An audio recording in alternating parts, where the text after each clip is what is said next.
Assalamu alaikum wa rahmatullahi ta'ala wa barakatuh, and welcome back to my channel. Today I will be giving you answers about the questions you guys asked me on my last video that I made about Hajj, and this might be also the last video I am making about Hajj, so stick around till the end to not miss any information. We will be talking about women hygiene, we will be talking about walking distances, we will be talking about scarves material and much more. So if you're new here and you don't want to miss anything, please don't forget to subscribe. I would really appreciate it. Let's start. I tried to make the questions I've got from you guys in different categories to give it a little bit sense and to make it more clear for you. I'm gonna read the questions to not miss anything, and we are gonna start with the category hygiene and toilets. So the first question I got is non-perfumed shampoo still provided in Mina? No, it is not provided. Bring your own unscented shampoo and soap with you. Question number 2. Where did you use urine bags if toilets were crowded in Muzdalifah? Well, this is a much requested question, and to be honest, I don't have like an exact answer for this because it depends on the place you're sleeping in Muzdalifah. We slept upstairs. Downstairs there was so much light and you had more toilet places, more bathrooms, but upstairs it was less crowded and it was a bit more dark, so choosing the place to use the urine bag, I think was a bit, more easier upstairs than downstairs. You could go upstairs. So what we used to do, my roommate and I'm gonna demonstrate it for you, is using the sheets we had. Let me take it. So you're gonna have some sheets, you're gonna have also some sleeping bags that you can use to sleep there, but what we did is we created a kind of a tent, just do like if you're camping, you're somewhere, and just have to be creative to find some solutions for the problems you come across.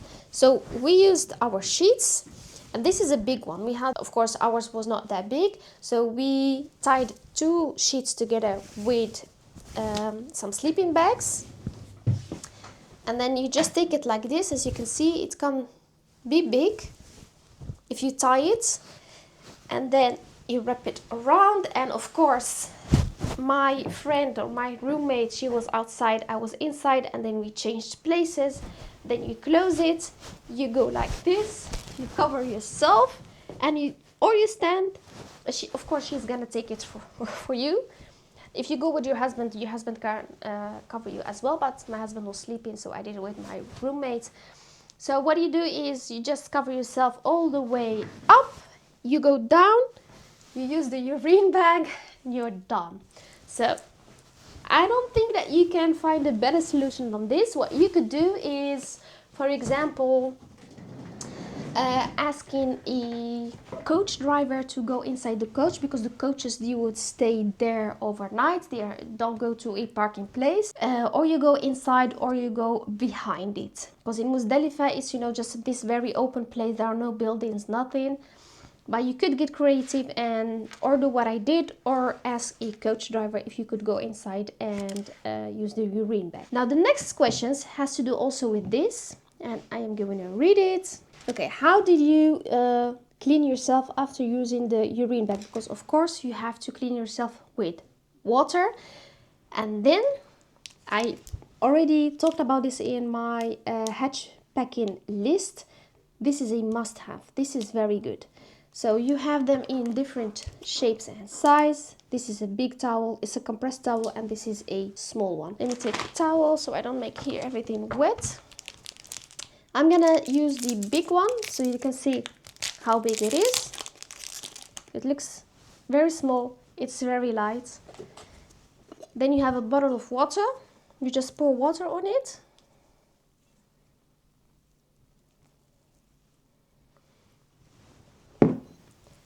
And then you have this very big towel, you can clean yourself.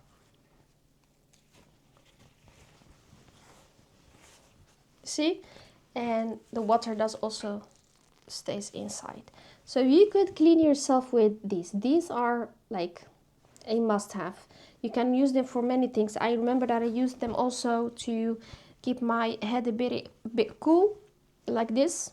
when it was very hot while walking to the Jamarat. And this is a small one, so you can just choose what's suitable for you. So this is how to clean yourself. Let's go to the other question. Okay, the next question is, how did you do wudu in crowded places? Just keep a small bottle with you and then ask someone to pour a little bit by little bit, and you can just do your wudu. That is not a big problem. And believe me, you will find a place less crowded. So just look good and ask people to help.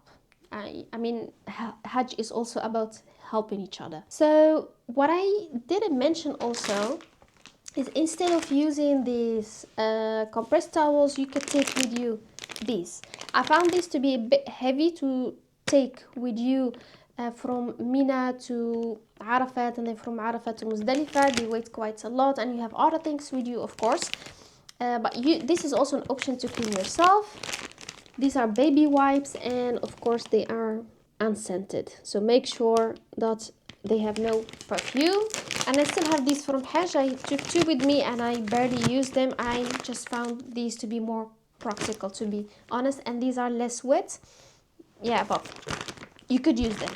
Okay, I think that's it, and we are going to move now to the next category. Let's talk now about clothing. I've got a question from sister, and she asked me, can we bring a steamer to Mina?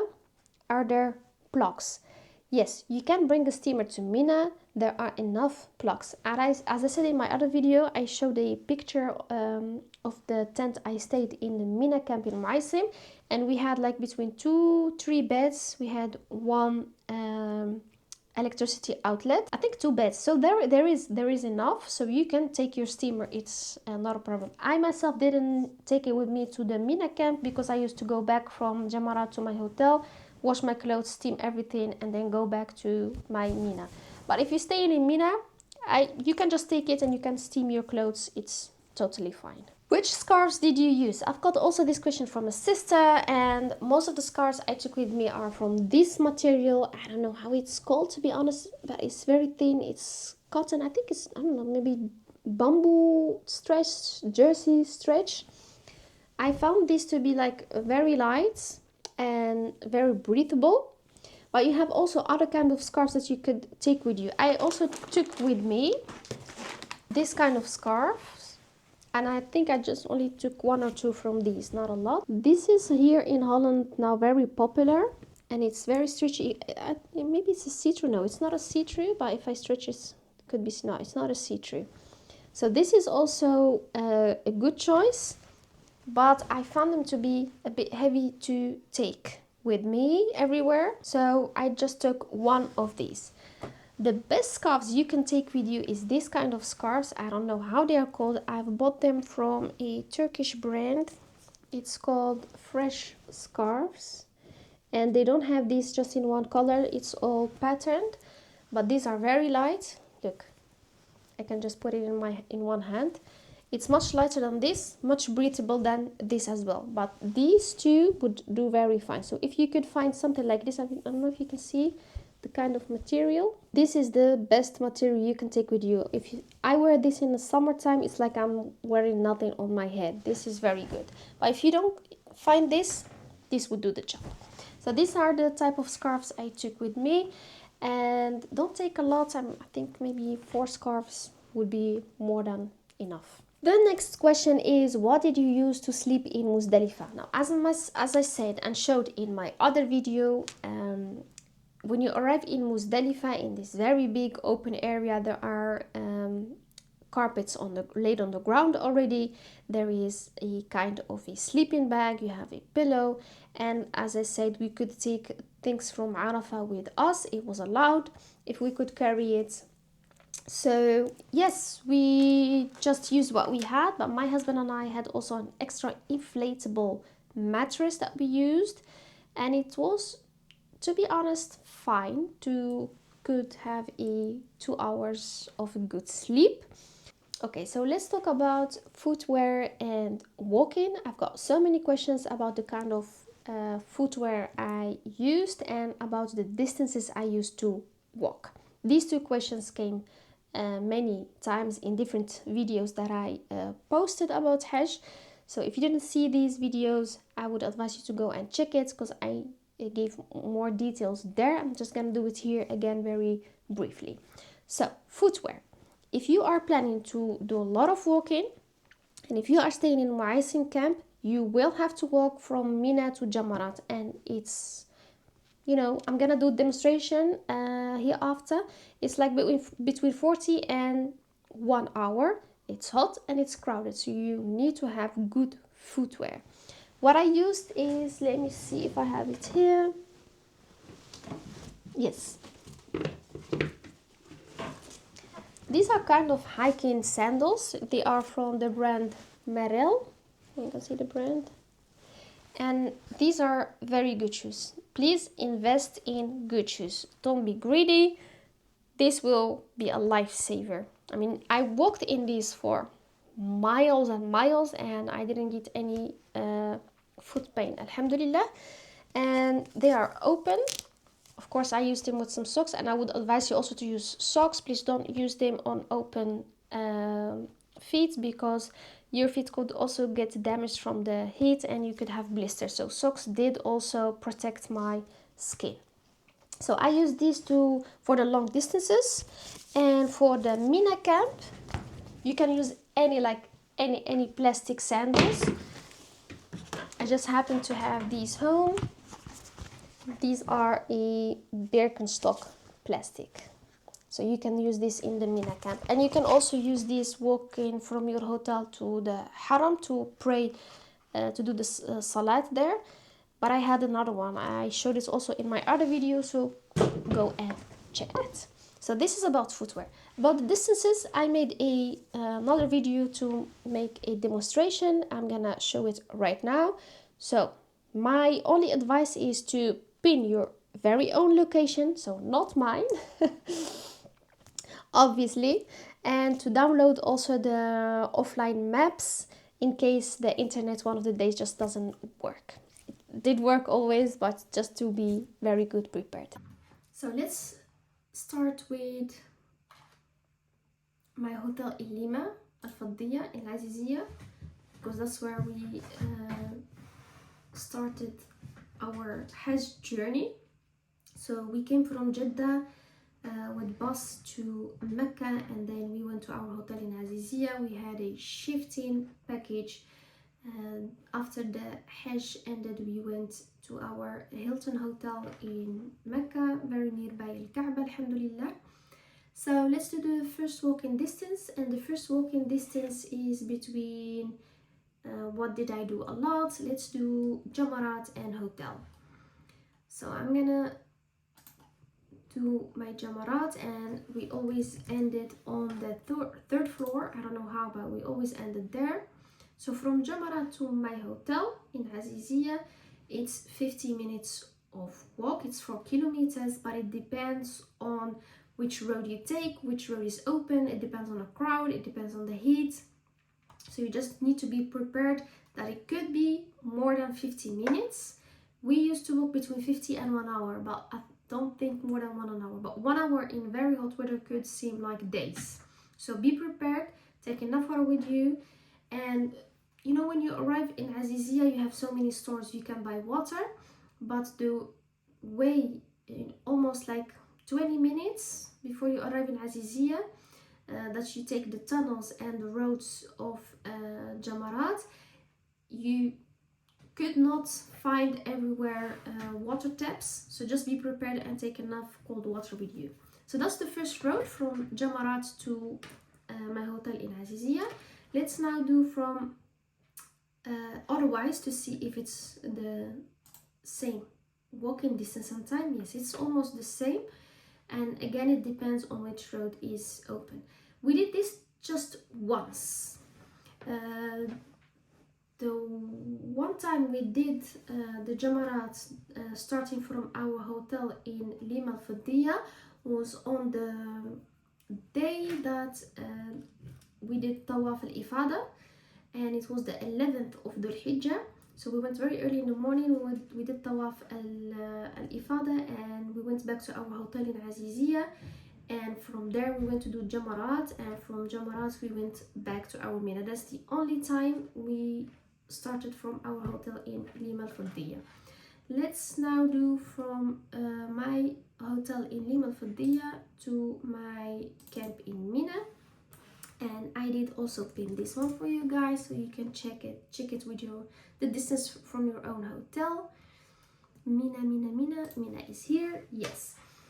So the distance between my hotel in Lima al-Fuddiya after doing Jamarat and my camp in Mina, and I really advise you to pin very well your Mina tent, make pictures, write the numbers down of your tent, but also download the offline map. So if something happens with the internet, you can still use the offline map. So it's shown here 1 hour 12 minutes, but we used to walk it in less because we just here took another road.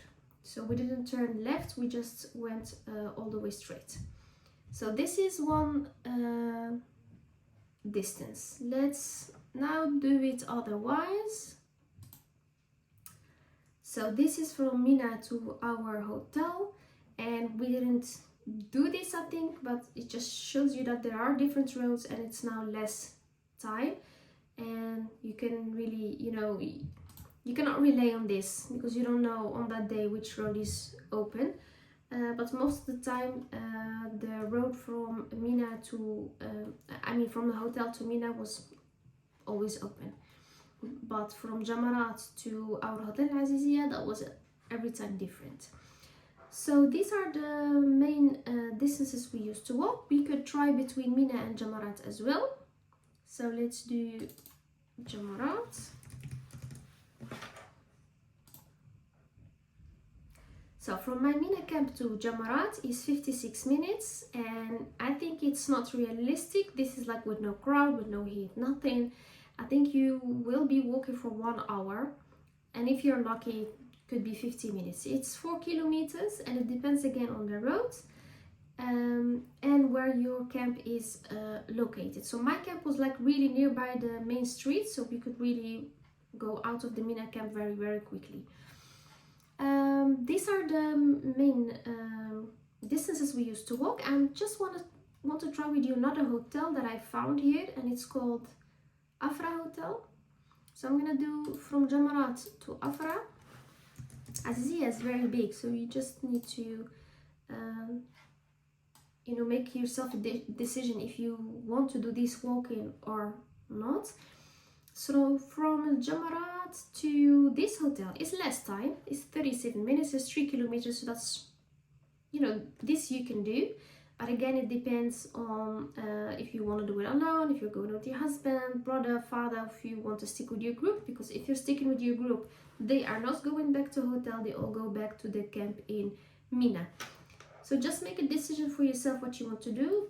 I myself found it to be very comfortable to just go back to my hotel, wash myself, my clothes, eat something, and then go back before Maghrib. And I insist before Maghrib going back to the Mina camp. But yes, it's a decision you have to make yourself. Okay, then I've got a question about using Crocs. Well, Crocs are quite a good footwear, but not for long distances. I found them to be quite big, and I have narrow feet. So for me, they don't give enough support, so I didn't go for Crocs. You could go for it, but I would not advise to do the walk into Jamarat in Crocs. Please use good sandals, or you can also use some cushioned sneakers. That's also good, but I found sneakers maybe to be a bit hot in the weather of Saudi Arabia. What kind of bag is best during Manasik? Well, in my other video where I showed you everything in details, please go and check it. I used a backpack from National Geographic, but you could use like really any backpack that have good support for your shoulders. Especially I use this bag between the days of Arafat to Muzdalifah, and from Muzdalifah to doing the pelting the big Jamarat on the Eid day. And I had there like extra underwear, I had water, I had the water brother I also showed in my other video, I had cleaning wipes, I had an unscented hand sanitizer. This is also very important to take with you. I had a small prayer mat that I got from Mina already, and you know, just some practical stuff. And my husband has in his own bag almost same things, but he also did carry the inflatable mattress we used to sleep in Muzdalifah. So you can take that for these days, a backpack, but you also can take just a very small, you know, bag to carry your things like phone and money, you know, just these small things. Okay, I also got some questions about the books I took with me to read, so I'm gonna name this category dua and spiritual tools, and I've got some things with me here that I want to share with you guys. Of course, Quran is we're not gonna discuss that. You should have your Quran with you and go for a smaller Quran. You could also use Quran on your phone, and what I did use is this book. It's called Al-Hizb Al-A'zam, and it has these very nice dua supplications from Quran and from Hadith. Also Manzil, and I think it's Urdu Manzil. It means, I think, salawat on the Prophet alayhi salatu wassalam. So this is a very thin book, and to be honest, this was a savior. I did read this book like 3-4 times on the day of Arafat to keep doing dua, and the dua here are really great. You know, you have before, for example, the Sayyidul Istighfar is written here, and I found the dua to be here like really complete, like everything I wanted to ask is here. So I was very happy that I took this with me. I had one, my husband had one as well. So this to make some dua. You can also take Hisnul Muslim, Fortress of the Muslim, with you for different kind of du'as, you know, for Adkar al-Sabah, for Adkar al-Masa, you know, for what to say when you are entering al-Suq, what to say when you are you know, traveling, what to say, you know, different kind of du'as. So this is a very important book, but I don't advise to take a lot of book with you because everything is on the apps. Just make sure you're not, you know, turn the internet off so you don't get distracted. But I found this on Arafah to be very nice to just, you know, have in my hands in paper. What I also took with me is this, Dalail al-Khayrat. I really like this book, and I also mentioned this in my other video. You could also download the app from this one. You have one. You have them also in PDF, I think. You can find that on the internet. But I took it with me to, this is one of the books that I took with me to Mina and I used to read. I didn't take it with me to Arafat and Muzdalifah because it was quite heavy and I prefer to take water. But I have it also offline on my phone so that I can read it. And this is an amazing book, guys. This is, you know, if you read the salawat, but you also, what you read, and that's very nice, you start with the benefits of reading salawat on the Prophet ﷺ, and only reading that could make you cry. So this is a very good advice, and yeah, just consider taking this book with you or download the app. What's also nice to read about is, you know, you are doing different rukn of Hajj, and sometimes we are just doing it, you know, to, you know, check it, okay, done, to just finish the checklist we have for Hajj. But it's also nice to just take a moment and read about why we are doing different things in Hajj. It just gives it more feeling, it gives it more sense, and you can, you know, have a better experience if you are knowing where it comes from. So I had these two books with me. I had this one, how to perform Hajj and Umrah, and in this book they had, you know, some explanations why Prophet alayhi salatu wasalam, for example, that i'tibat. So it's nice to know. And also I took with me, this is an Arabic one, Nabiyu Hajjan wa Mu'tamiran, how the Prophet alayhi salatu wasalam did his Hajj and Umrah. So this one was also nice, and this one I bought from Morocco, but I believe it's a book from Saudi Arabia. I'm gonna see if I can find it. I can link it down, but this one is only in Arabic. Okay, then, and this book, this small one came with this one. So if you don't want to take a big one, just take a small book with supplications for Hajj and Umrah. You can use this, but you also can use my famous dua guide. So if you want that one, just comment me in the link guide and I will inshallah share it with you. You can download it. And I found this. And I didn't write that much in it, but I did write some things. This is my Hajj journal. I bought this on Amazon before I went, and as you can see, you know, I've just written some things here inside, some notes from the lessons I took, from the YouTube videos I watched.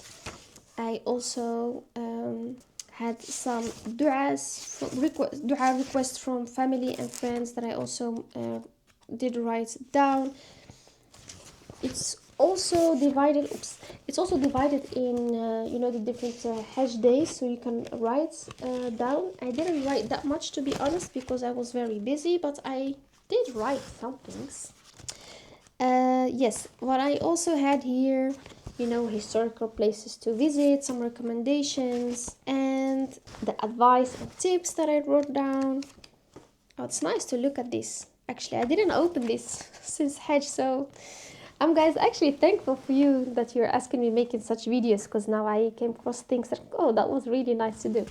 What I also did is I took this with me. These are notes I made from the course I took. This is the Hajj guide according to Ibn Ashir. He is a Maliki scholar.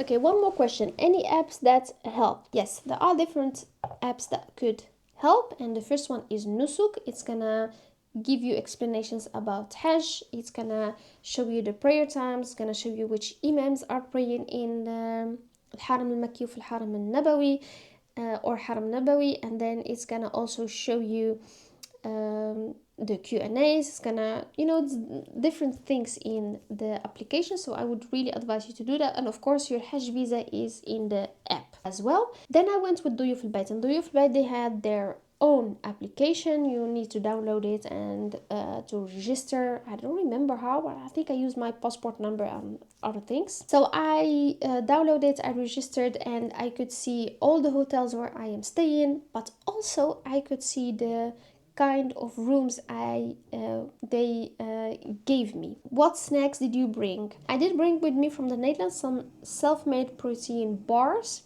that I didn't use that much because everywhere we had food. That was the only question about food, and I'm going to add something to it. Please, if you are walking to the Jamarat, take with you enough water, because when you are in the tunnels, there are no water taps, and not always after the tunnels you have water. In some tunnels, if when they finish you have, and in other they have not, and you cannot know that before. So take enough water with you. If you have to carry something, carry water. It's like my only advice. Okay, let's now move to the category period and privacy. I've got this question. What if your period comes during Hajj? Well, I'm not a scholar. I cannot like give you fatwa about what you should do, but I did of course read myself, and I was prepared if something would happen. I didn't have my period, alhamdulillah, on the 3 weeks that I was there. My last period day was on the day that I flew to Jeddah, so I didn't take any pills, but I did read. You never know what happens. The only thing you can do if you're on your period is actually tawaf al-ifada. If you are doing Hajj Qiran, if you're doing Hajj Tamattu, so you're doing Umrah, and then you are exiting the state of Ihram and then entering again, of course you have to do the Tawaf of Umrah, it's also obligated. So then you have to also, do that as well. The important thing, if we're talking just about, Hajj, is Tawaf al-Ifada. You cannot do this Rukn if you are on your period. So what you have to do is wait till you are in a state of tahara, you are clean, you take your ghusl, and then do your tawaf al-ifada.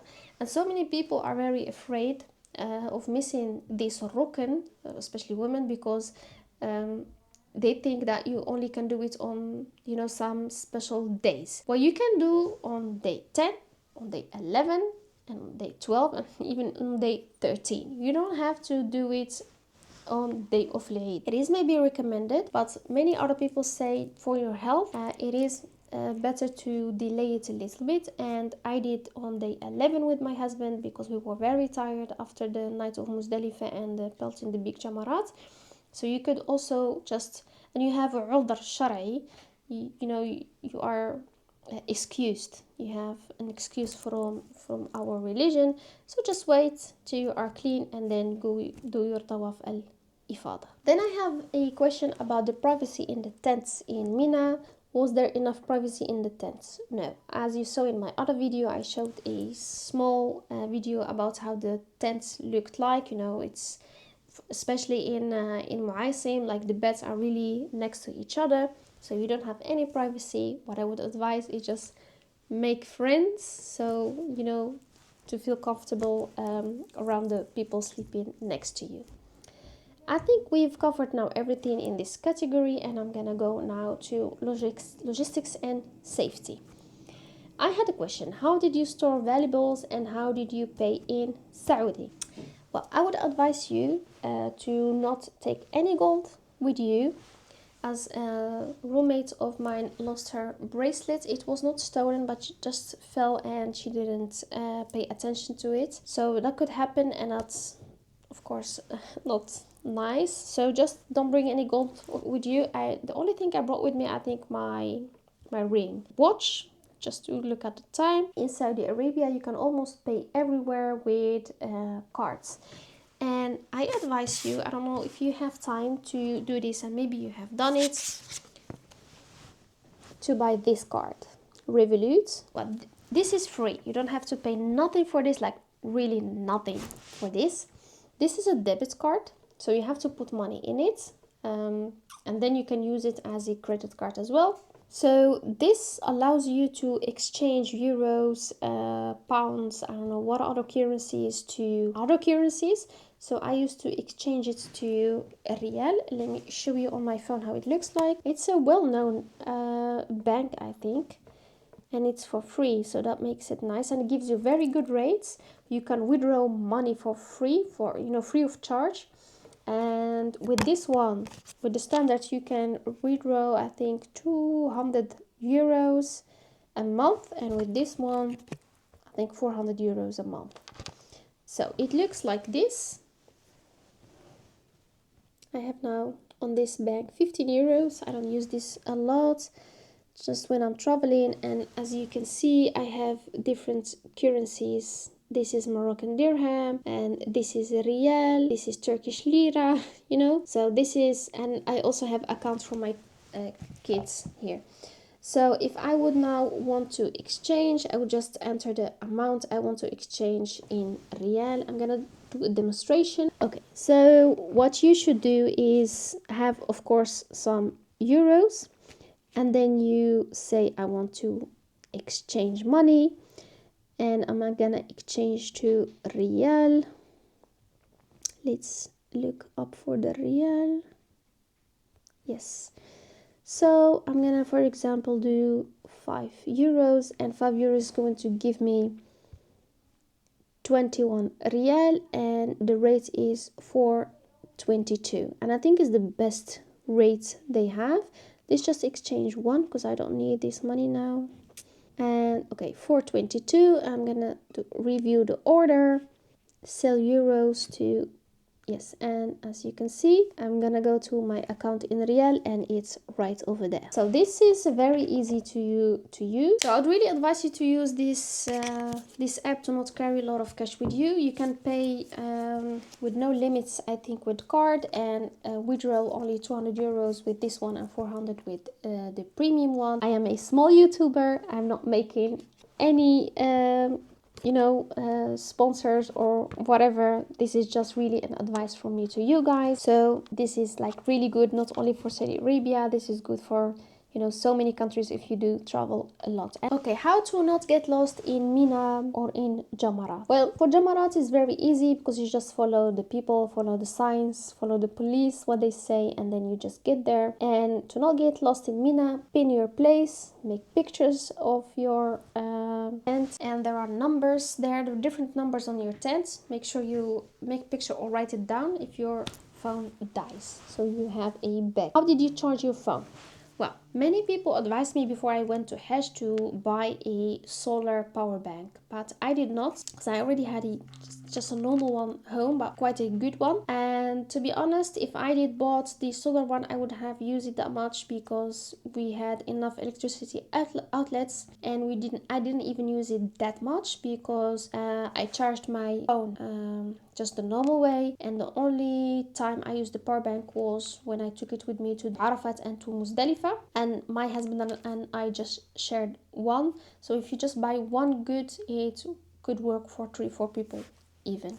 Okay, many people also asked me how the flight was between my home country and arriving to Saudi Arabia. I went with my group, and I had a flight that I booked originally with Nusuk, so it was included in my package. So we went from Amsterdam to Jeddah, and it was a direct flight of almost 6 hours, I think, maybe a bit more, a bit less, I don't remember, but it was around 6 hours. We arrived at night, it was almost 11 o'clock, and we went by coach from Jeddah to Mecca. And you know, you have to be very patient because we are totally dependent on Duyuf Al Bayt, on the service provider from there. Even our group leaders that went with us, they were dependent on them, so they could not really solve problems if they would occur. So we went by coach, but the coach, they were like everywhere, and there were no sign from which coach we should take. So we were walking like all, you know, kind of ways, and we were asking, and we finally found it after, I think, maybe 1 hour and a half after we landed. So just have a lot of patience. Not everything is going to happen as they are telling you. I remember also that when we went,